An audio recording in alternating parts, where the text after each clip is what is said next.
sont fermées. Alors l'entrée féminin et sortie féminin, donc le participe passé aussi, il est féminin.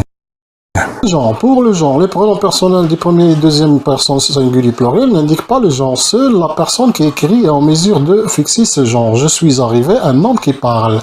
Alors quand tu dis tu es arrivé, on parle à une femme. La même chose, nous sommes arrivés, ce sont des hommes qui parlent.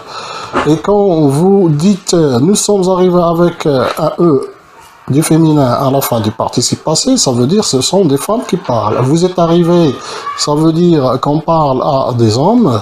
Vous êtes arrivé avec un E du féminin, ça veut dire qu'on parle à des femmes. Et pour les autres pronoms personnels, l'accord du participe passé respecte le genre et le nombre des pronoms personnels. Il est arrivé le premier, elle est arrivée la première, donc vous constatez ici qu'il n'y a pas de problème, le féminin gère un féminin comme participe passé et le masculin donne un masculin comme participe passé, soit pour le singulier, soit pour le pluriel, comme ici, ils sont arrivés les premiers, elles sont arrivées les premières.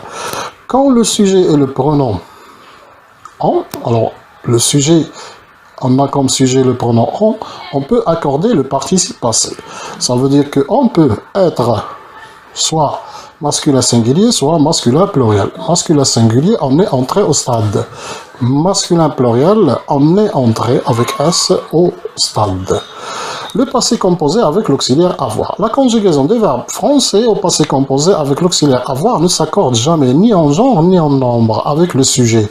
Dans ce cas, on peut dire que le participe passé est libre et ne respecte pas les règles de l'accord, comme il est le cas pour les participes passés avec l'auxiliaire être. Pourtant, il y a une exception. Le participe passé s'accorde avec l'auxiliaire avoir si le complément d'objet est placé avant le verbe. Exemple, ces bandes dessinées, nous les avons lues soigneusement.